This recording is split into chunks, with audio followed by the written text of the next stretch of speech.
après, pendant le Hangout. Alors, donc déjà, merci à tous d'être là aujourd'hui, que vous soyez dans le Hangout ou que vous soyez en train de nous regarder en live sur YouTube. Euh, donc, on va se présenter tout d'abord. Donc, Zineb. Bonsoir, donc Zineb, je suis Webmaster Trends Analyst. Je suis d'habitude basée à Zurich et puis on a profité du fait que je suis en visite à Dublin pour faire un Hangout cette semaine. Et qu'est-ce que tu fais à Zurich? Et ben, je suis Webmaster Trends Analyst, donc je suis dans l'équipe de John Muller, pour ceux qui le connaissent. Il fait souvent des Hangouts en anglais et en allemand. Et puis mon équipe est principalement chargée d'être le pont de communication entre vous, les webmasters et propriétaires de sites et SEO, et les ingénieurs de Google qui travaillent sur le search. Ok, donc moi je m'appelle Vincent, je travaille depuis plus de 2 ans à Google maintenant, en Irlande, dans l'équipe de qualité de la recherche, ou Search Quality. Je m'occupe d'améliorer les résultats du moteur de recherche par deux biais. Le premier est l'éducation et la communication des nouveautés sur les outils pour les webmasters notamment, et tout ce qui est lié au search. Et l'autre partie est d'appliquer des actions manuelles sur des sites qui ne respectent pas les consignes de qualité de Google. Donc, on est là tous les deux aujourd'hui pour répondre à vos questions. Donc, les office hours faites par John Muller en anglais sont très régulières et nous, on voudrait un peu tester ça en France pour voir un peu, en français en tout cas, pour voir comment ça se passe et si on arrive à apporter des réponses à vos questions et ce genre de choses. Donc, le format, c'est qu'on va discuter pendant maintenant jusqu'à 18 h 55 minutes. Euh, on va d'abord aller se concentrer un peu sur les questions qui ont été posées au préalable et sur lesquelles les gens ont pu voter pour voir un peu l'intérêt des questions.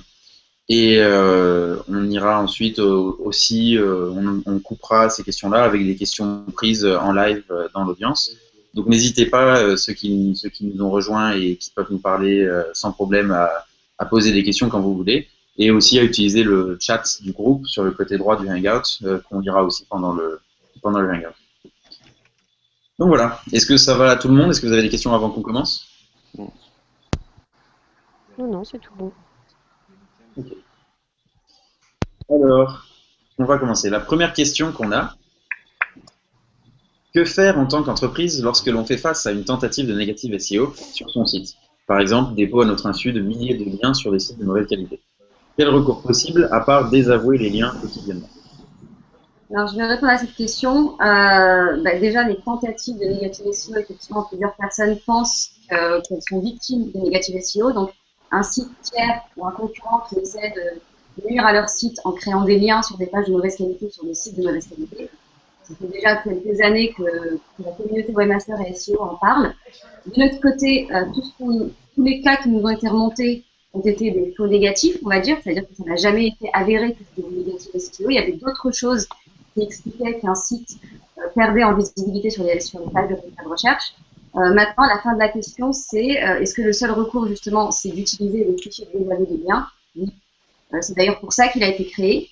Donc, il n'a pas été créé pour contrôler les il faut justement permettre aux webmasters et aux gérants de sites de gérer les liens entrant sur leur page. Donc, pour l'instant, c'est tout ce qu'il y a à utiliser. Et bien sûr, si vous pensez être victime de négative SEO et que vous êtes sûr que c'est du négative SEO, on est plus que ravis de traiter ce cas parce que pour l'instant, aucun des cas remontés n'a été avéré. Ouais, c'est une bonne observation. J'aimerais aussi préciser que quand on utilise l'outil de désaveu, le fichier de désaveu de lien, et qu'on se retrouve à un cas qu'on suspecte être comme ça de négative SEO, ou alors quand on voit plusieurs liens qui viennent des mêmes sites, du même genre de site, etc. C'est pas toujours évident de faire retirer les liens, surtout quand c'est des sites de mauvaise qualité.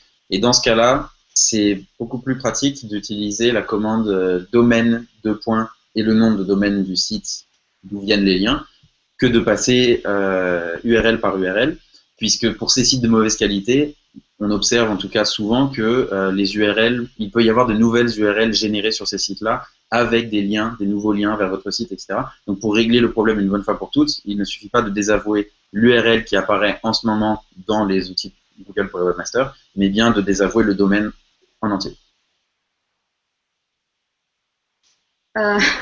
Une petite parenthèse, j'ai Olivier Andrieux là qui se bat pour se connecter. Olivier, si tu vas sur la page de l'événement, il y a un lien. Il faudrait que tu cliques dessus pour rejoindre le Hangout. Voilà. Ok. Euh, on peut passer à la question suivante? Ouais. Ouais. Je me permets une petite question parce que je pense que la question du désaveu des liens, ça suscite quand même, ça suscite certaines inquiétudes. Euh, je pense que la question qu'il y avait derrière celle qui a été posée, c'est concrètement, au bout d'un moment, qu'est-ce qu'on fait quand on se rend compte que le nombre de liens artificiels créés est supérieur à ce qu'un être humain peut désavouer en temps normal. Là, on parlait, enfin le cas c'était du negative SEO, mais si on prend un autre cas, celui du spam hack, à ce moment-là, on sait que dans certains cas, lorsqu'il y a du spam qui est généré par un hacker, le nombre de liens créés peut dépasser le million. Et à ce moment-là, le webmaster, il fait quoi lorsqu'il se rend compte que le nombre de liens désavoués dépasse l'entendement? Quand ça dépasse l'entendement humain, enfin, on arrive à une échelle au-delà, la machine peut prendre le dessus. Imaginons un cas où on a un site qui avait un certain nombre de liens, qui étaient tout à fait naturels, qui étaient de bonne qualité, etc.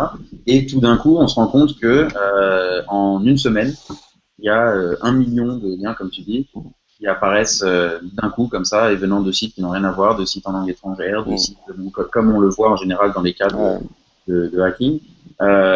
Dans des cas aussi clairs et où ça devient vraiment à une échelle où l'humain ne peut plus rien faire, l'algorithme de Google comprend ce qui est en train de se passer et agit en conséquence. Enfin, les liens, ils sont toujours dans Webmaster Tools dans ce cas-là. Donc les liens apparaissent toujours dans Webmaster Tool, en effet. Ingérable, quoi. Complètement Alors, ingérable. les liens dans Webmaster Tools, en fait, ils apparaissent parce qu'on montre les liens en nofollow et en dofollow. On ne fait pas la différence. Les liens dans Webmaster Tools montrent vraiment tous les liens entrants vers votre site. Donc, si vous voulez qu'ils disparaissent, il faut vraiment les enlever, enfin, demander au Webmaster de les retirer. Mais on ne fait pas la différence entre les nofollow et les dofollow. J'ai répondu à ta question, Olivier? Ça a coupé pour ma part. Désolé. Ah. Mais ça répond pas, je pense, parce que je sais que les liens, ils apparaissent toujours listés dans Webmaster Tools. Donc, si pour un lien normal, il y en a 10 000 foireux qui polluent l'interface ne devient plus exploitable. Tu peux télécharger les liens et puis justement les regrouper avec ton fichier de désaveu pour pouvoir filtrer le document et ne garder que les liens que tu as qui sont en dofollow. Dans ton tableur, tu peux mettre en place des règles de filtrage pour ne pas avoir tous les liens que tu as désavoués. Je reconnais que c'est pas idéal, mais c'est un peu une solution de secours. On peut parler de cas où les volumes de liens foireux dépassent l'entendement. Ça veut bien dire qu'ils sont ingérables dans tout ça. Oui. Donc, c'est un réel problème pour lesquels, pour l'instant, ni Google ni les webmasters n'a de solution. D'accord. C'est quelque chose dont on est au courant. On a eu ce feedback plusieurs fois et c'est vrai qu'on l'a fait remonter. Après, c'est la raison actuellement pour laquelle les liens apparaissent toujours.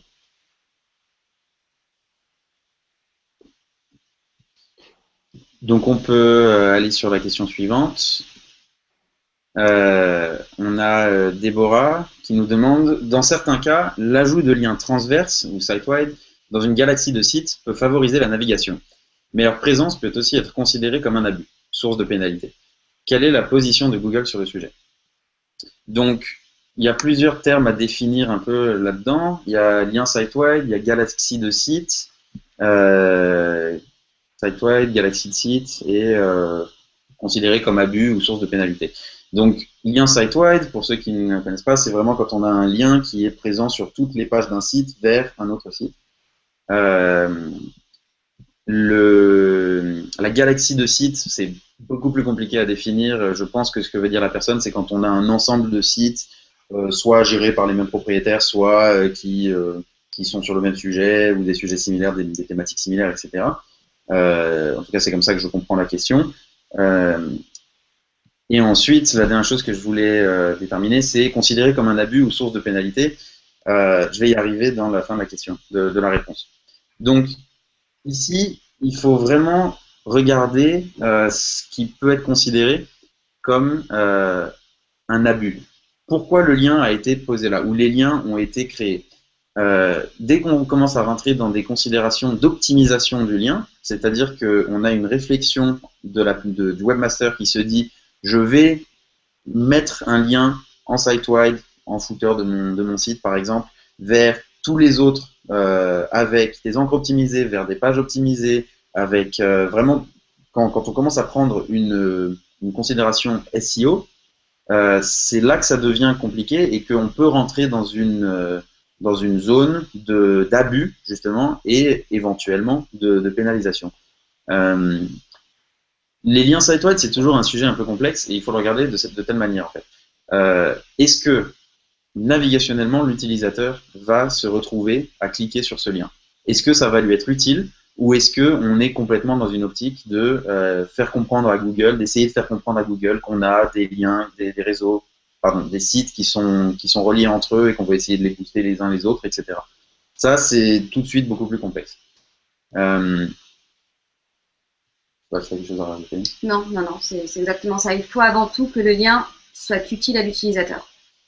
Si c'est juste une liste de liens dans un footer et qui se répète sur une centaine de pages, effectivement, ça ne sert à rien. Après, on a donc Déborah qui nous dit qui nous avait posé la question, qui reprécise, oui, je parle bien d'un ensemble de sites qui appartiennent à la même marque, par exemple, ou gérés par les mêmes personnes. Donc, ça va dépendre comment ça va être fait. Si on se retrouve avec des liens qui n'ont pas de sens et qui finalement sont là uniquement parce que les sites sont détenus par la même personne, on va être dans une optique de juste mettre un lien pour que le lien soit là. En revanche, si on a par exemple, je possède 2 sites, un sur le football et un sur le rugby, et j'écris un article sur le rugby dans le site sur le football. Ça va être d'une logique navigationnellement de mettre des liens peut-être entre les deux, entre un article sur le deuxième site qui correspond à ce qu'on dit sur le premier site, etc. et qui va être utilisé navigationnellement par un utilisateur. En revanche, de se dire que on va essayer sur tout le site dédié au rugby de mettre un lien en bas avec une encre optimisée vers une page optimisée du site sur le football. Là, on perd tout ce qui est navigationnel, on perd tout ce qui est fait pour l'utilisateur, en fait. Et on rentre dans la zone faite pour Google, faite pour les moteurs de recherche. J'ai une question en complément. Juste... ou pas on peut, pardon? Non, je demandais si on peut intervenir. Oui, vas-y. Est-ce qu'on peut comprendre de votre réponse que Google identifie les clics sur les liens par les internautes eux-mêmes? Non, on est dans une logique thématique en fait. Est-ce que ça a du sens par rapport au contenu d'une page et au contenu d'une autre page, qu'il y ait un lien entre les deux? Est-ce qu'on est dans le même univers? Est-ce qu'il y a une logique à ce que ces contenus-là soient reliés par un lien? D'accord. Mais s'ils sont exactement dans la même thématique, mais jamais cliqués, ça ira quand même. Pardon, j'ai pas entendu la question. S'ils sont exactement dans la bonne thématique, mais qu'ils ne sont jamais cliqués, ça ira quand même. On n'a aucun moyen d'avoir des informations sur le nombre de clics. On n'a pas accès à ce genre d'informations sur un site. Oui, c'est complètement indépendant des clics. D'accord. Et on a Déborah qui nous dit ensuite, merci pour vos réponses. Le but est de faire des liens très visibles pour que les utilisateurs naviguent, choix marketing, mais ces liens ne sont absolument pas contextualisés ni thématisés. Du coup, je m'inquiète d'une pénalité potentielle. Je pense qu'il ne faut pas forcément s'inquiéter à partir du moment où on est dans une optique beaucoup plus de navigation, plutôt que dans une optique d'abus d'optimisation justement des liens avec tous les paramètres optimisés pour essayer de faire croire à Google quelque chose qui n'est pas vrai. Donc, voilà pour cette question-là. On va passer à la suite. Donc, on a Antoine qui nous dit « Bonjour, les webmasters et SEO auraient bien besoin de plus de transparence concernant les pénalités algorithmiques infligées aux sites de leurs clients. À quand un export visible d'un indice de confiance dans les outils Google pour les webmasters ?» C'est une question très intéressante parce que on nous la pose très souvent sur tous les hangouts d'ailleurs et à toutes les conférences qu'on fait partout dans le monde. Euh, Barry Schwartz, pour ceux qui le suivent, est un des fervents défenseurs de la transparence de Google, pour que Google donne plus d'informations concernant tout ce qui est algorithmique. Ça a été remonté, ça a même été remonté à Matt Cutts et à toute l'équipe des Search Engineers, mais la réponse est toujours la même. Pour le moment, on est de plus en plus transparent, mais le fait d'être de plus en plus transparent sur tout ce qui est algorithmique mène malheureusement à beaucoup de manipulations et à beaucoup de black hat, si on peut utiliser cette expression. Donc pour l'instant, ce genre d'information n'apparaîtra pas dans Webmaster Tools, c'est pas prévu. Dans un futur proche, en tout cas, c'est pas prévu. On en a discuté, les équipes de Amit Singhal et de Matt Cutts en ont discuté, ça n'a pas été retenu. Donc on peut communiquer là-dessus pendant les conférences, pendant les hangouts, mais il n'y aura pas d'information dans Webmaster Tools. Voilà. D'accord. Question suivante. Google Maps est l'anagramme de Google Spam. Coïncidence? C'est même un palindrome. C'est même, ça se lise dans l'autre sens, effectivement. Bon, je sais pas si c'est une question blague. C'est Magic Yo-Yo qui nous dit ça. Donc, je sais pas si c'est une blague ou pas. Au-delà de la blague, on a observé qu'il y avait du spam sur Google Maps comme sur quasiment tous les produits, hein, et pas que Google d'ailleurs. Et donc, on a des équipes qui s'occupent du spam chez nous dans plusieurs bureaux dans le monde. On est dessus. Est-ce qu'il y a des questions dans les personnes qui sont avec nous ou dans le chat par rapport à ce dont on a parlé déjà ou par rapport à d'autres choses aussi? Je pense par exemple, on a lancé récemment, il y a eu quelques nouveautés qui ont été annoncées d'ailleurs sur le blog français. Pour les personnes qui ne le connaissent pas, on partagera l'adresse sur la page de l'événement à la fin. C'est Google Webmaster Central-fr.blogspot.com. Et on annonce les nouveautés là-dessus. Donc les annonces récentes, il y a eu l'app indexing, donc l'indexation du contenu qui se trouve dans les applications sur Android pour une recherche effectuée sur Android. On a eu quoi? On a eu le explorer et afficher comme Google. Donc en fait, ça vous permet de voir exactement comment vos pages sont rendues et interprétées par Google. Donc c'est dans Webmaster Tools. C'est l'ancien outil Explorer comme Google. Donc désormais, quand vous explorez votre page, vous avez un autre bouton à côté, Explorer et afficher. Et ça vous montre exactement ce que Google peut interpréter sur votre page. Et ça prouve d'ailleurs que Googlebot est de plus en plus apte à interpréter tout ce qui est JavaScript. Et ça répond, ce que tu viens de dire, à une des questions qui était un peu plus loin dans le questionnaire. Je ne sais pas si on aura le temps d'y arriver. Donc, pour répondre à cette question-là, je crois que c'était Olivier André qui l'avait posée. Oui, cette nouvelle fonction afficher, explorer et afficher montre à quel point Google comprend mieux le JavaScript qu'avant. Et elle est live. La question d'Olivier, c'est justement de savoir si elle était déjà live ou pas. Ouais. Et enfin, la troisième chose importante à retenir pour les 3 derniers mois, c'est qu'on a eu beaucoup de demandes de la part des webmasters concernant tout ce qui était migration de site. Apparemment, il y avait beaucoup de confusion là-dessus. Donc, on a travaillé avec les autres Webmaster Trend Analysts, en particulier Pierre Farr et Gary Elias. On a travaillé sur une documentation très détaillée là-dessus. On l'a publié il y a, il me semble, 3 semaines. Donc, dans le Help Center, il y a 4 nouveaux articles sur les migrations de sites, le changement d'adresse, mais aussi un article très détaillé sur le site des développeurs concernant les changements de configuration mobile. Donc, ça, c'était vraiment la grosse annonce il y a un mois. Voilà. Donc, je ne sais pas si ça crée des questions, tout ça. Pas forcément. Non. Alors, pas de questions, mais bon, une petite réaction quand même. Oui. Ça concerne les sites mobiles et même un peu au-delà, les sites en HTTPS. Je suis toujours effrayé quand je vois certains sites de renommée mondiale ou de renommée nationale qui n'ont pas de version mobile, ou bien qui ont une version mobile mais qui ne redirigent pas correctement de la version normale à la version mobile page par page, ou qui n'ont pas de version HTTPS. Je trouve ça incroyable.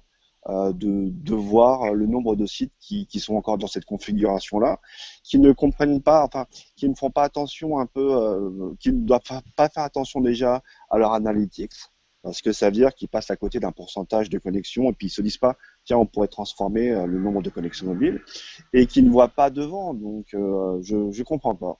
Tu as complètement raison et c'est vrai qu'on l'observe nous aussi.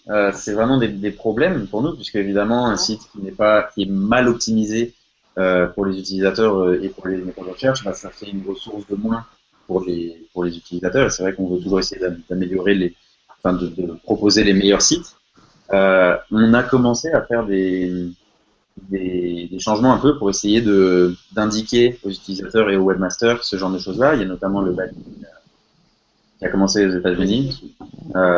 Donc pour ce que tu disais sur les redirections mobiles page à page, les sites, donc ça, pour l'instant c'est uniquement en anglais aux États-Unis. Les sites qui sur mobile redirigent une page, une URL en particulier sur la page d'accueil mobile auront un signal dans les SERPs précisant à l'utilisateur, à l'internaute, que il n'arrivera pas sur la page qu'il désire avoir.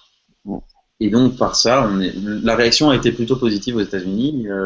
Pas mal de monde était assez content de voir que ça pourrait éventuellement forcer pas mal de webmasters à bien configurer leur redirection mobile, enfin leur site mobile et éventuellement leur redirection.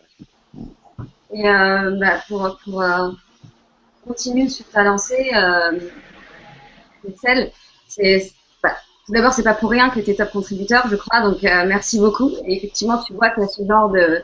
Oui, on ne sait pas ce qu'on ferait sans vous, les top contributeurs, mais tu vois ce genre de questions sur le forum, tu vois ce genre de problématiques, et je tenais simplement à rappeler une chose pour ceux qui ont pu regarder les vidéos de I.O. récemment. L'accent a vraiment été mis sur le mobile, c'est le futur. C'est un des projets majeurs de la compagnie. Tout le monde pense mobile chez Google. Donc, on a une documentation très variée. On travaille là-dessus. Mon équipe en particulier travaille là-dessus et sur tout ce qui est documentation et évangélisation, on va dire, du mobile. Et la deuxième chose, le TLS, HTTPS, la sécurité, ça aussi, c'est le deuxième gros point sur lequel toute la compagnie est focalisée. Sécurité, sécurité, sécurité. Et comme l'a dit Matt Cutts au SMX West il n'y a pas longtemps, si ça ne tenait qu'à nous dans l'équipe, on donnerait un boost de ranking pour les sites en HTTPS. Voilà. Si on pouvait le faire demain en un claquement de doigts comme ça, on le ferait. Donc là, juste pour vous donner un peu d'insight sur ce qui se passe, c'est un sujet sur lequel on travaille très sérieusement et on pense d'ailleurs à publier une documentation très variée là-dessus pour aider tous les webmasters à adopter le TLS, à switcher leur site vers HTTPS et à sécuriser leurs utilisateurs. Parce que comme vous le savez, Google privilégie l'utilisateur d'abord, qualité des résultats, et par qualité des résultats, on va aussi dire sécurité. Donc on tient à ce que nos utilisateurs soient sécures sur leur site et à ce que leur conversation et leur communication sur un site ne soient pas violées par un intermédiaire. Donc voilà, si le message que j'ai envie de faire passer aujourd'hui, c'est exactement celui qu'a fait passer Yuxel. Mobile, pensez à vos internautes mobiles, c'est futur et sécurité. Voilà. Si vous devez faire votre roadmap pour l'année prochaine, pensez à ces deux points. Parce que c'est vraiment les points sur lesquels nous travaillons aujourd'hui. Donc merci Yuxel.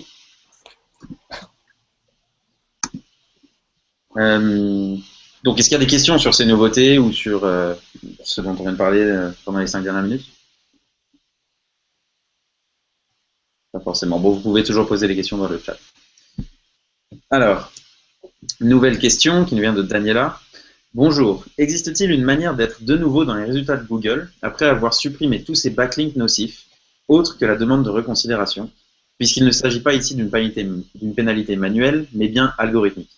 Donc la question est en fait que cette personne a reçu, pense avoir été touchée par une pénalité algorithmique, a supprimé les backlinks nocifs et demande si du coup elle peut à nouveau apparaître dans les résultats de Google.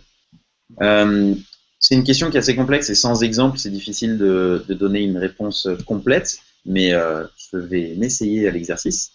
Donc là, on est dans un cas où on avait un site qui, si je lis bien, était dans les résultats de Google et apparaissait bien dans les résultats du moteur de recherche, a eu une pénalité, a supprimé des liens et maintenant se demande si elle peut remonter ou pas.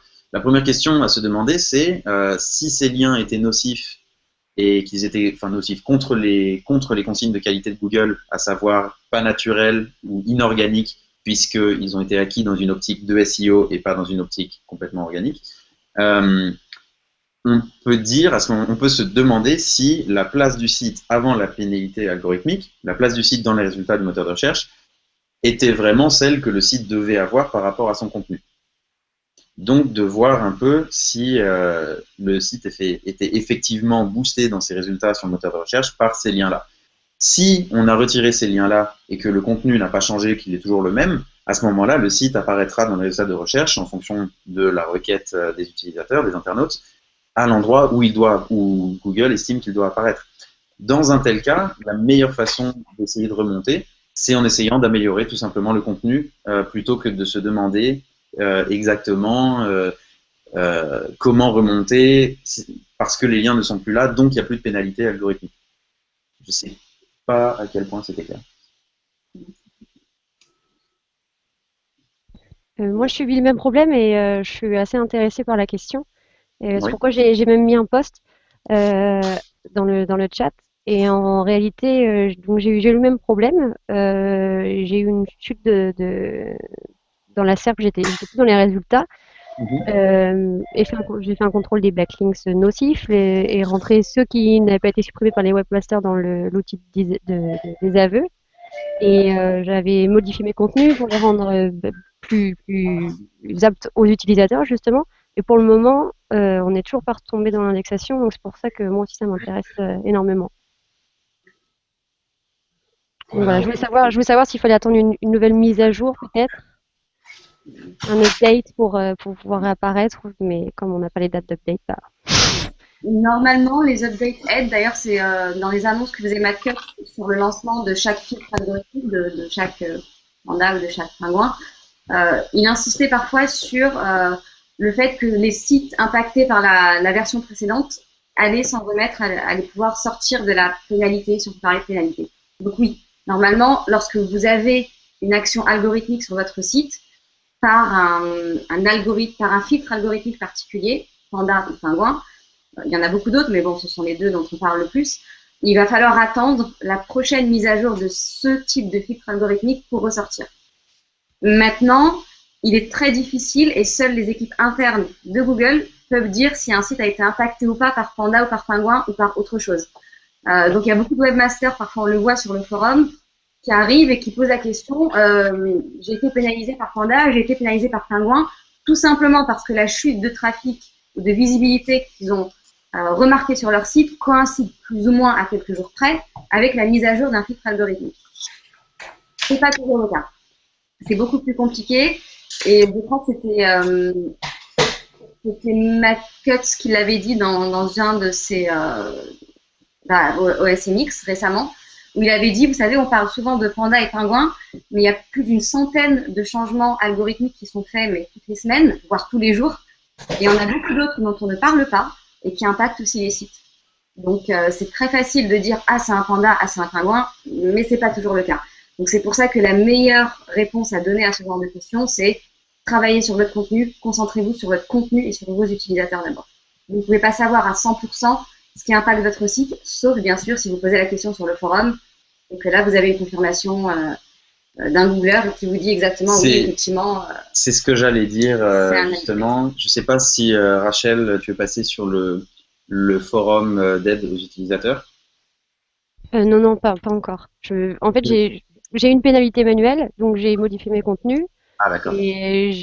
Donc là, c'était un gros travail et on est remonté un peu et après, il y a eu la pénalité algorithmique, du moins c'est ce qu'on suppose. C'est pourquoi on a enlevé tous les liens notifs, on a retravaillé encore le contenu, mais malheureusement, ça remonte toujours pas. Donc là, je commençais un petit peu à me poser des questions. Ouais, alors, comme ça, évidemment, c'est difficile de te dire, mais viens sur le forum, viens poser ta question et tu trouveras des gens super, comme par exemple Yuxel qui parlait tout à l'heure, qui est un top contributeur sur le forum, et puis d'autres personnes qui pourront vraiment t'aider et qui ont déjà vu des cas comme le tien ou similaires au tien en tout cas et qui auront les bons réflexes aussi pour t'aider le maximum sur la qualité de ton site, entre autres, sur tes liens et tout ce qui va avec. D'accord. Merci beaucoup pour la réponse en tout cas. Pas de souci. Alors ensuite, Olivier Andrieux, qui a pu nous rejoindre d'ailleurs je crois, nous dit dans les mails envoyés dans les outils Google pour les webmasters, suite à une action manuelle, l'équipe de qualité de la recherche en Europe a-t-elle déjà la possibilité d'un peu plus personnaliser ses messages? Alors pour donner plus de contexte aux personnes qui n'auraient pas suivi, depuis quelques jours, depuis 2 semaines, donc juste comme ça, les humains de l'équipe qualité de la recherche qui lisent les demandes de réexamen d'un site après une action manuelle ont désormais, pour les États-Unis, l'option de laisser un message particulier pour le webmaster. C'est-à-dire qu'avant, les réponses étaient automatisées, même si elles étaient vues par un humain. Alors maintenant, aux États-Unis, donc, on peut faire ce genre de message plus personnalisé pour donner une meilleure information au webmaster pour qu'il comprenne exactement où chercher quand il ne comprend pas, par exemple, quel est le problème avec son site, ce que nous lui reprochons de notre côté. Alors, 2 choses. La première, c'est que en ce moment, donc ça fait très peu de temps que ça a été envoyé aux États-Unis, on est en train de prendre du feedback sur comment ça fonctionne, à quel point ça fonctionne bien ou pas.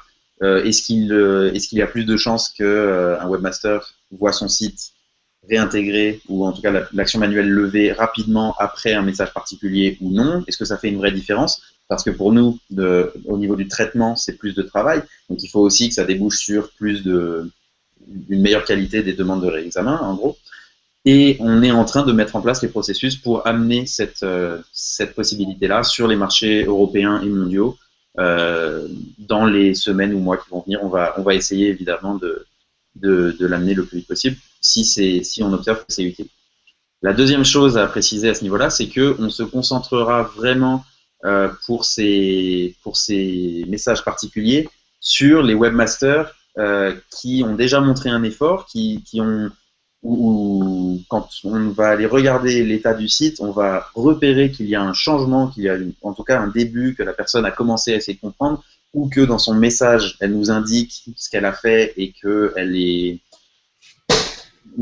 Quand on voit vraiment qu'on a affaire à quelqu'un qui cherche à sortir du problème beaucoup plus qu'à essayer enfin, qui cherche à régler le problème plus qu'à lever l'action manuelle. Je sais pas si et en gros, on aura beaucoup plus tendance à aider des personnes qui auront compris vraiment l'intérêt de faire lever l'action manuelle pour la qualité du site et pour leurs utilisateurs que pour quelqu'un qui essaye simplement de faire lever une action manuelle pour continuer à spammer derrière.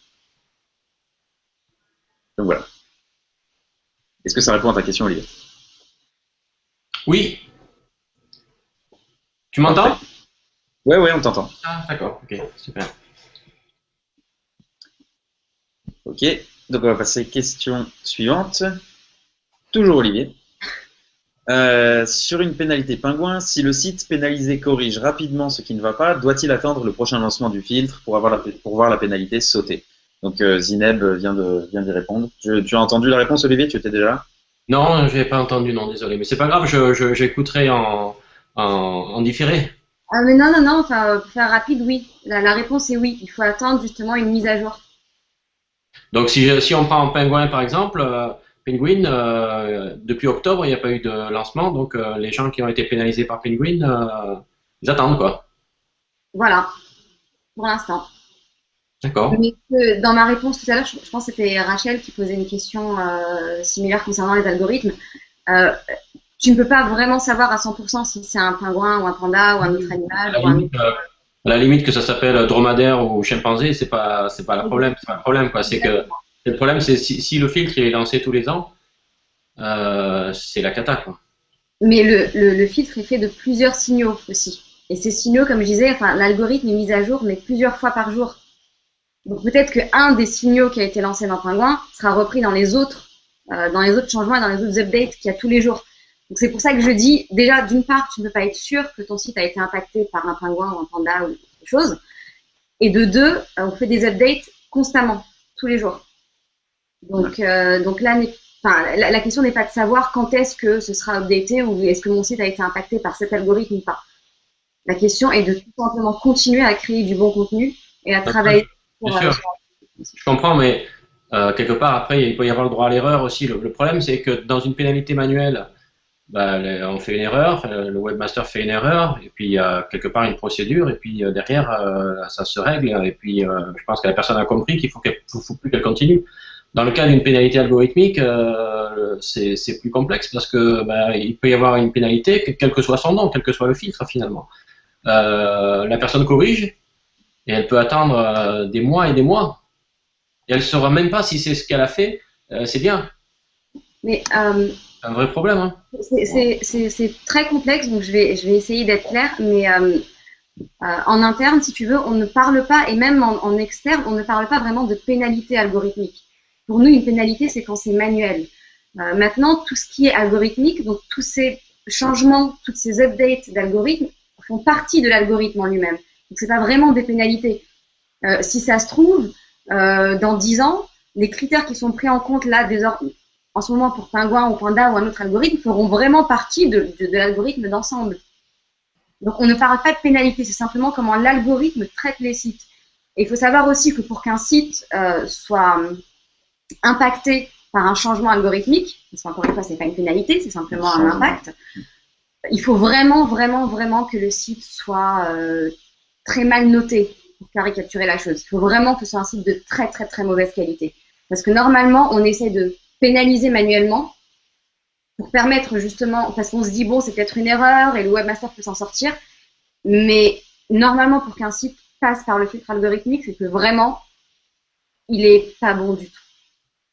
Donc, si on est dans un cas beaucoup plus un peu complexe, ça va être beaucoup plus un humain qui va regarder ça, plus que l'algorithme. Mais je suis d'accord avec toi, c'est pour ça qu'on le dit souvent au webmaster, on vous souhaite d'être pénalisé, on vous souhaite d'être pénalisé manuellement, parce qu'au moins ça veut dire que vous pourrez faire un changement, mais si c'est l'algorithme, on ne peut absolument rien faire de notre côté, et puis c'est simplement l'algorithme de Google, c'est comme ça qu'il fonctionne. C'est pas une pénalité. Ouais, c'est assez fou parce que le site il a un problème, il perd son trafic et on ne peut rien faire. Quoi. Donc, il sera stressé pour les mois à venir sans passer en télé. Ouais. Allô? Il y a un micro là quelque part, est-ce que quelqu'un peut ouvrir son micro? C'est Gary, je crois. Ah, c'est Gary. Ah non, c'est vrai. T'as tout ce qu'il faut pour m'appeler. Est-ce que Gary nous entend? Gary nous a quittés. Gary nous a quittés, voilà, tu l'as essayé. Juste pour terminer sur ta remarque, Olivier, encore une fois, ces filtres algorithmiques. Oh non, oui, en avance. Oui, absolument. Bon courage. Oui, donc pour terminer sur ta question, Olivier, il faut savoir que ces filtres algorithmiques ne prennent en compte que certains critères. Et c'est ce qu'on se force. Ah oui? Non, vous allez passer sur si ça se trouve, un site va passer sur un certain filtre algorithmique, Penguin pour le web spam ou Panda pour la qualité du contenu, mais ce ne sont que des signaux parmi plus de 200 autres signaux. Et on a vu, et on voit toujours, des sites dans le système interne, par exemple sur le forum, quelqu'un qui vient poster, on analyse son site, il est effectivement impacté par un filtre algorithmique, que ce soit Panda ou Penguin ou un autre, mais pourtant, il n'a pas perdu en visibilité. Et on en a vu, moi j'en vois plusieurs, j'en ai encore vu un ce matin qui avait été impacté par Panda 4, le dernier en date, donc il n'avait vraiment pas perdu en trafic, parce que c'était un gros site et parce que c'était un site qui avait beaucoup de trafic et beaucoup de renommée en fait. Donc voilà. Donc c'est pas parce que vous perdez sur un facteur de ranking ou un facteur de qualité en particulier que vous allez forcément perdre pour tous les autres facteurs. Alors, je peux poser une question? Ouais, juste pour terminer peut-être. Hein. Oui. Je te laisse la parole, Olivier, promis. Mais je pense qu'il faudrait sur le blog pour Webmaster clarifier ça parce que pour moi c'est contradictoire entre le fait que les filtres font partie de l'algorithme et le fait qu'il faut attendre que le filtre soit relancé, pour moi, c'est contradictoire, c'est pas logique.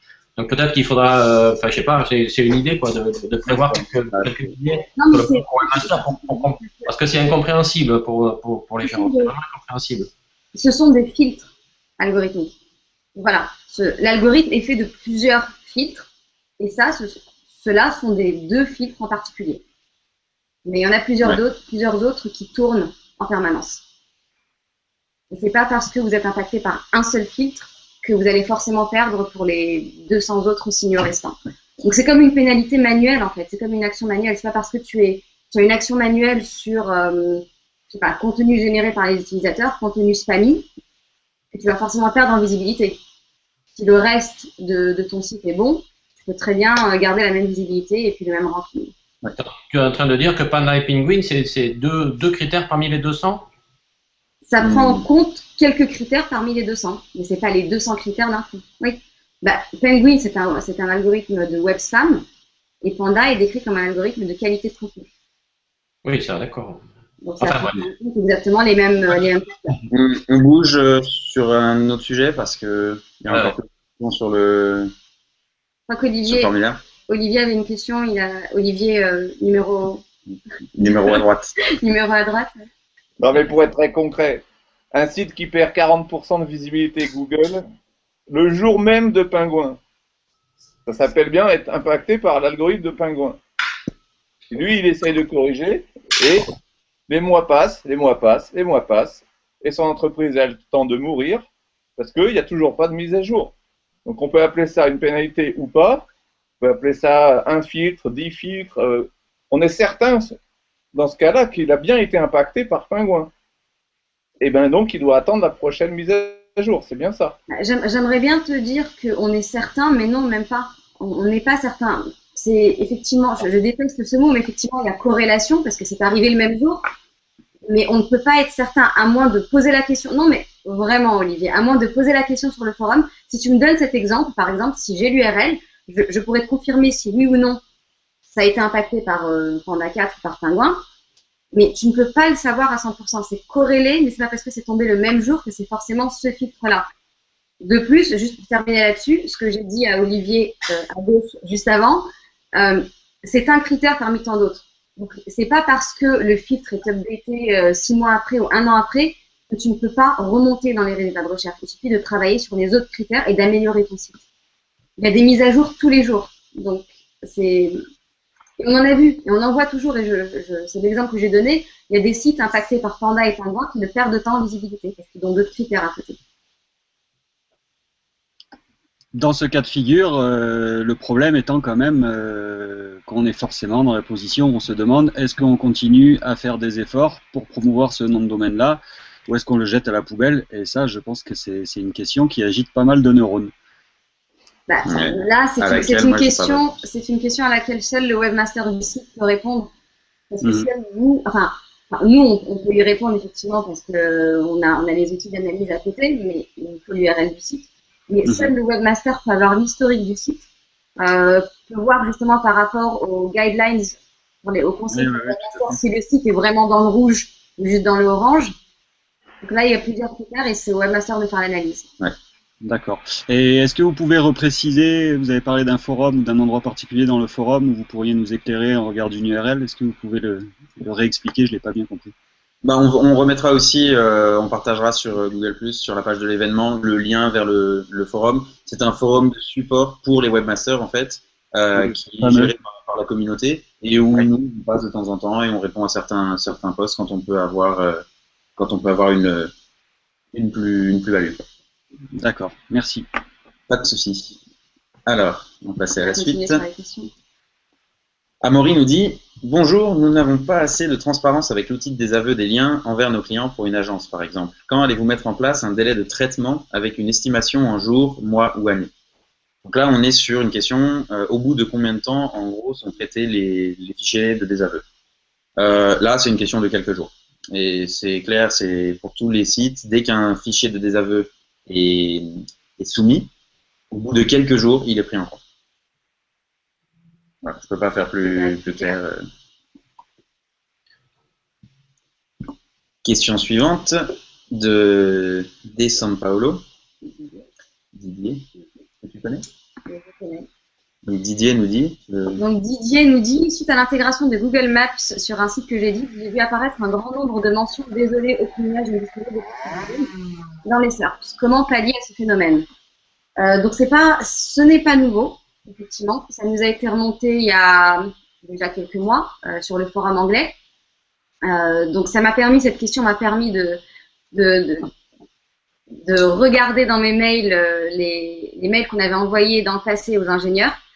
Effectivement, c'est un problème. On a eu plusieurs plaintes et c'est en cours de traitement. Et normalement, une solution devrait être mise en prod, en live, dans les 2 à 3 semaines qui viennent. Donc voilà, c'est en cours de traitement et les ingénieurs ont travaillé dessus. C'était un problème de notre côté. Et c'est pour l'explication un peu technique, ce message apparaissait tout simplement parce qu'on n'arrivait pas à interpréter l'image derrière quand il n'y avait pas d'image. Et donc c'était le JavaScript de Maps et de l'API qui faisait ressortir ce message. Donc les ingénieurs ont trouvé une solution et normalement ça ne devrait plus apparaître. Olivier, je crois que tu avais...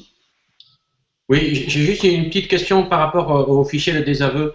Est-ce que ce serait compliqué de recevoir un mail qui nous dit le fichier de désaveu est pris en compte? À partir du moment où... Ouais, non, 2 jours, 3 jours. Bon, il y a un accusé de réception pour dire ok, il a bien été reçu, mais il n'a pas été traité. Il n'y a pas d'accusé de réception sur il a été traité. Je vois ce que tu veux dire. De la part des Webmaster Tools. Ouais, donc je vois ce que tu veux dire. Je pense que dans l'optique où vraiment le fichier est traité quasiment tout de suite au bout de 2 ou 3 jours, ça n'a pas vraiment de sens. Ça pourrait avoir du sens si par exemple tu pensais mettre un nouveau fichier de désaveu toutes les, je sais pas, 2 fois par semaine, 3 fois par semaine. Auquel cas, je sais pas exactement ce que tu essayes de faire puisque le fichier de désaveu doit être mis à jour. Principalement, la raison vraiment principale pour laquelle il a été créé, c'est pour désavouer des liens dans une optique de sortie de nos scopes. Donc, on se retrouve avec en fait, un petit peu. D'accord.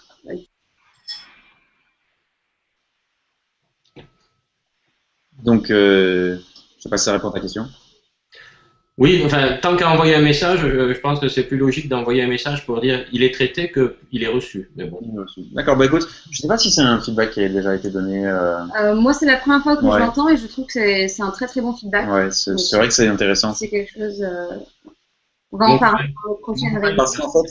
Parce qu'en fait, au niveau, quand toi tu t'occupes d'un site, tu as besoin parfois de savoir exactement, dans quel contexte as-tu besoin de savoir exactement quand il est pris en compte en fait?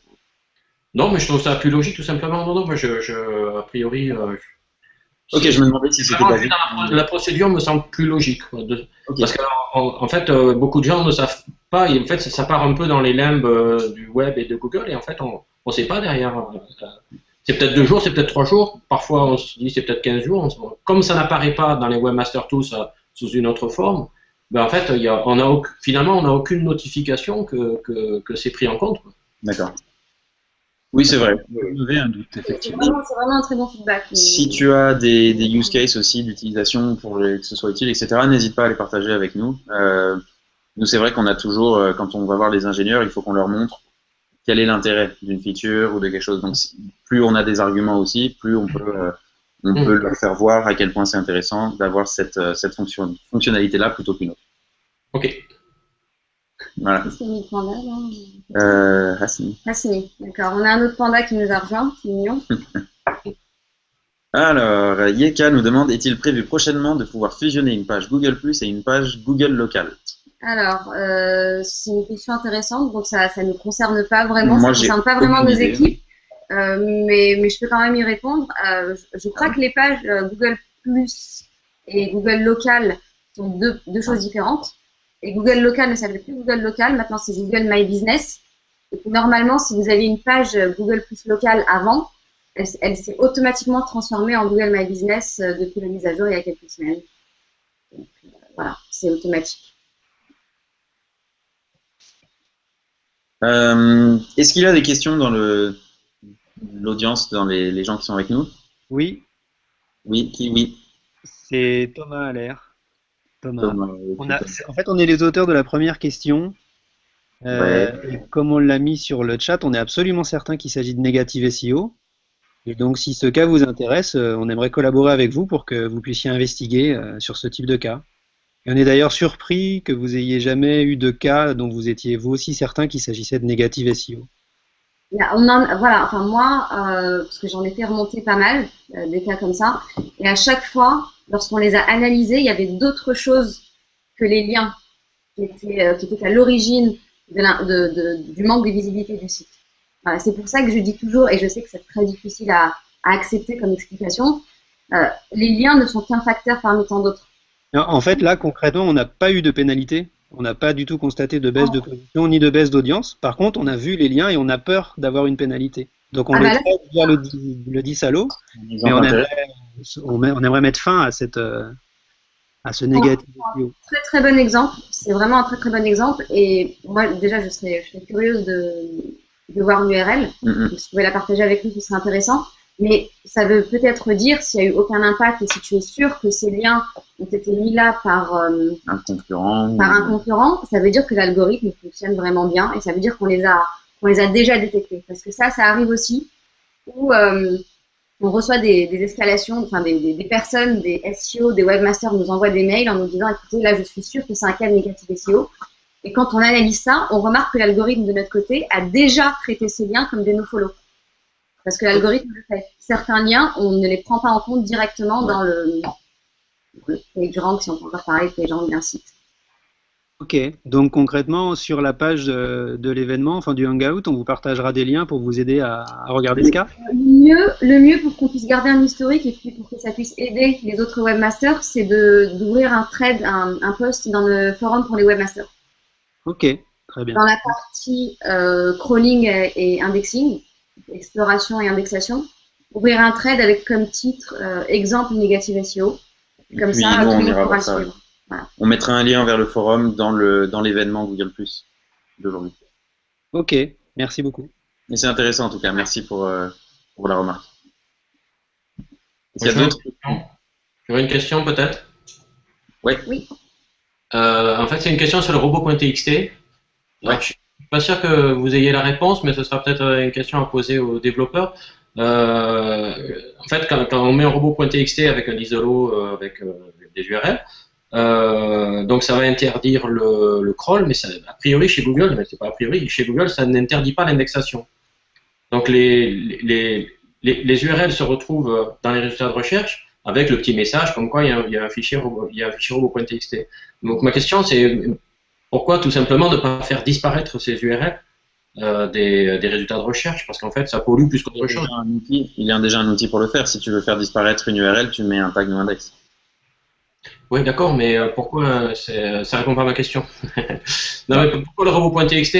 C'est parce que parfois c'est beaucoup plus facile de mettre un robot.txt que de mettre, que si on a 100 000 pages, avec en une ligne sur le robot.txt, on désindexe tout le répertoire, alors que sinon ça veut dire qu'il faut mettre des balises dans 100 000 pages, c'est plus compliqué. En fait, ça sert à rien d'afficher ces pages. Et même, on demande à ce qu'elles soient désindexées. Or, elles sont finalement que semi-désindexées, puisqu'on les retrouve dans les résultats. En fait, je crois que, pour faire simple, le rôle du robot.txt, c'est pas de désindexer des pages. Le robot.txt se gère de la partie crawl, accès à des pages. Ce n'est pas un outil qui sert à l'indexation. Donc, dans le cas que tu as donné, si la page se retrouve dans l'index, c'est soit qu'elle a été indexée avant et que maintenant il y a un robot.txt, soit qu'il y avait le robot.txt dès la création de la page, mais que l'URL a été mise sur un autre site et qu'on a découvert cette URL sur un autre site. C'est pour ça que parfois tu la retournes dans l'index. Après, donc ça c'était pour la première partie de ta question. Pour la seconde partie, il y a le tag non-index pour désindexer les pages. Mais je suis d'accord avec toi. Quand tu as 1000 pages à désindexer, c'est pas faisable. Et à ce moment-là, tu as le X robot tag que tu mets dans ton entête HTTP. Ouais, qui permet d'indexer un grand nombre de pages d'un coup. Bien sûr, mais par exemple pour les PDF, c'est possible. Mais c'est beaucoup plus facile pour quelqu'un qui ne connaît pas la technique, c'est plus facile de faire un robot.txt que de gérer le Xrobotag. Tout le monde ne sait pas le gérer. Hein. C'est vrai, mais malheureusement, l'outil n'est pas fait pour ça. Et le robot.txt est issu d'un protocole qui est utilisé et respecté par les grands moteurs de recherche, la majorité des grands moteurs de recherche. Et c'est pas à cet effet-là qu'il a été créé. Donc, est-ce qu'on est d'accord que le... C'est bien de le faire, mais à ce moment-là, il va falloir changer toute l'industrie. Mais est-ce qu'on est d'accord sur le fait que le fait de montrer ces pages dans les résultats de Google ne sert pas l'utilisateur? Sinon, ça ne sert pas l'utilisateur, sauf peut-être pour le titre de la page. Donc ça dénature les résultats de Google. Donc ça dénature les résultats de Google. C'est pour ça qu'on a le snippet qui dit, voilà, cette page est indexée, on sait qu'elle est là, cependant, on n'a pas eu l'autorisation du webmaster d'y accéder pour pouvoir vous montrer un snippet de la page, tout simplement. Mais elle est mise à disposition des utilisateurs. L'utilisateur peut toujours cliquer dessus. Donc, c'est deux choses différentes. Le robot.txt, si tu veux, il est là pour dire au moteur de recherche, tu as le droit de venir sur ma page ou pas. Il n'est pas là pour leur dire, tu as le droit de m'indexer ou pas. Peut-être que nous, Googlebot, on n'a pas le droit de voir le contenu de ta page, mais ça ne nous empêche pas de mettre ta page à disposition des êtres humains. Je ne sais pas si c'était assez clair, mais je comprends parfaitement ton point de vue et ta question. Ce serait beaucoup plus simple de le faire avec un seul fichier, mais ce n'est pas à cet effet-là que le fichier a été créé.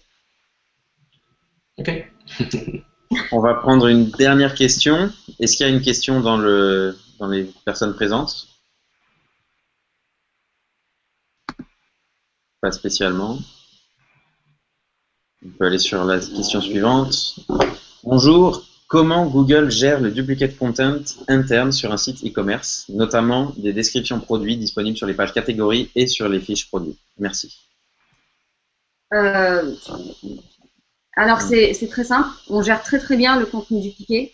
Je crois que je l'ai déjà dit lors du précédent Hangout, mais je le répète ici. Le contenu dupliqué n'est pas source de pénalité. Il n'existe pas de choses comme une pénalité contenu dupliqué. Ça n'existe pas. Le contenu dupliqué interne est géré et interprété par Google. Le seul impact que ça puisse avoir sur le site d'un webmaster, c'est qu'on va choisir une page comme la page canonical. Et ça peut être la page que le webmaster, enfin, ça peut être une page que le webmaster ne désire pas voir comme la page canonique, tout simplement. Mais quoi qu'il en soit, si on rencontre le même contenu dupliqué 10 fois sur un même site, on va finir par choisir une seule et unique page en canonical qu'on va afficher dans l'index. On ne va pas afficher les autres, tout simplement. Et voilà, c'est comme ça qu'on le traite. Et sur un site e-commerce, vous pouvez soit la solution, si vous avez vraiment envie qu'on indexe une URL en particulier, utiliser les tags canoniques, ou alors si vous êtes vraiment techniquement avancé, si vous avez participé au développement du site, si vous connaissez exactement l'architecture de votre site, utilisez l'outil de gestion des paramètres dans Webmaster Tools. Donc c'est un outil qui est très avancé. Très avancé. Il faut faire très très attention quand vous l'utilisez. On a déjà vu des webmasters qui ont carrément désindexé tout leur site ou cassé leur site parce qu'ils ont mal utilisé cet outil. Mais justement, il est mis à disposition des sites e-commerce avec plein de paramètres d'URL. Ça vous permet de dire à Google, voilà, ce paramètre, par exemple, ne change pas le contenu d'une page. Il change simplement la couleur d'un t-shirt ou la taille d'une paire de chaussures. Donc, c'est pas la peine d'indexer toutes les pages. Et ça nous permet de gagner en temps de crawl. Est-ce que cet outil a un délai de traitement ou est-ce qu'on peut considérer que c'est quasi immédiat? C'est quasi immédiat, oui. C'est vraiment une communication avec Google, avec la manière de crawler votre site. D'accord. Il faut vraiment faire attention en l'utilisant. Ok. Juste là-dessus, les données des Google Webmaster Tools, la mise à disposition des données, là aussi c'est quasi immédiat, les mises à jour? Laquelle? Quelle donnée? En règle générale, est-ce qu'il y a des données qui sont plus souvent mises à jour que d'autres dans les Webmaster Tools? Oui. Les données sont pas mises à jour. Les données sont pas mises à jour en même temps. En fait, pour simplifier un peu la structure de Webmaster Tools, dis-toi que c'est une boîte à outils, vraiment. Donc c'est un site, c'est une interface avec plusieurs rapports et plusieurs outils qui sont gérés par plusieurs équipes différentes. Donc tu as l'équipe Webmaster Tools qui les met à disposition dans l'interface et qui développe certains outils. Mais par exemple, tu as d'autres outils qui sont l'outil Sitemaps est géré par l'équipe Sitemaps qui est basée à Zurich. Ils envoient simplement ces informations. Par exemple, le rapport état de l'indexation n'est pas mis à jour tous les jours. Il est mis à jour une fois par semaine, voire une fois toutes les 2 semaines. Les requêtes de recherche sont mises à jour à peu près tous les 3-4 jours. Mais voilà, ça dépend. Et c'est chaque équipe qui décide de la stratégie et qui gère ses ressources pour mettre à jour les informations. Ok. Voilà. Bon, donc ça fait 1 heure, on a posé pas mal de questions, on n'a pas pu tout traiter. J'ai juste envie de répondre à une dernière question d'Olivier, qui touche un peu à l'actualité. Pourquoi avoir supprimé la photo des auteurs dans l'authorship? Très bonne question. On a eu plein d'explications là-dessus. Beaucoup de webmasters et de SEO ont donné leur explication. Non, alors d'une part, non, c'était pas parce qu'on n'aimait pas les photos. D'autre part, c'est pas parce que Google Plus va mourir. Non. Alors c'est pas non plus pour encourager les utilisateurs à cliquer sur les pubs. C'est tout simplement pour faire en sorte que, encore une fois, mobile first, le mobile d'abord dans la compagnie, faire en sorte que l'interface mobile et desktop, oui Olivier, je sais, mais c'est pour faire en sorte que les interfaces se ressemblent et qu'elles soient propres, parce que on avait l'impression qu'avec les photos, les rich snippets et toutes ces informations, il y avait trop de choses sur la page, ça faisait trop lourd. Or, tu sais très bien que quand Google a été créé, la principale marque de reconnaissance de Google, c'était justement une interface propre, une page blanche et une box de recherche. Donc voilà, on a tout simplement enlevé les photos pour que l'interface utilisateur soit propre, mais par contre, on continue d'utiliser les informations relatives à l'auteur. Donc c'est pas parce que la photo n'apparaît plus qu'on n'utilise pas ces informations. Ouais. Mais ceci dit, c'était pas très compliqué de faire une version mobile sans les photos, une version web avec les photos, et peut-être moins de photos, parce que c'est vrai qu'à un moment, il y avait 10 liens, 10 photos, c'est clair, et avec la moitié qui était du spam. Donc, c'était peut-être là-dessus qu'il fallait agir. Mais ce que tu as dit, justement, pourquoi avoir une version mobile sans les photos, une version desktop avec les photos, ben non, justement. On a envie que nos utilisateurs, lorsqu'ils naviguent d'un desktop sur une télé ou sur un smartphone, qu'ils aient exactement la même interface. C'est vraiment un des buts de la compagnie. Ou des interfaces qui se rapprochent vraiment le plus possible. D'accord. Voilà, donc les questions qu'on n'a pas pu traiter, on ira y répondre du mieux qu'on peut dans le questionnaire. Donc si vous n'avez pas eu de réponse, vous revérifiez je peux rien promettre, mais dans quelques jours, pour voir si on a apporté une réponse. Et donc si vous avez d'autres questions, venez les poser sur le forum. On est toujours, il y a une super communauté là-bas qui est vraiment prête à vous aider tout le temps. Et on aimerait aussi avoir un peu du retour sur l'événement, sur si vous avez apprécié, ce que vous avez apprécié, ce que vous avez moins apprécié. Donc n'hésitez pas à commenter sur la page de l'événement ou sur nos comptes Google+, ou voilà, on va écouter un peu ce que vous nous dites là-dessus. Donc merci à tous de nous avoir rejoints en tout cas. Oui, merci à vous. On attend votre feedback et éventuellement si vous avez encore des suggestions à nous faire sur ce qu'on pourrait apporter de plus à Webmaster Tools, n'hésitez pas à nous en faire part parce qu'on est en train d'améliorer l'interface. Ok, ben, merci beaucoup. Merci. Merci à vous. Merci, bonne soirée. Au revoir. Ouais. Au revoir. Au revoir.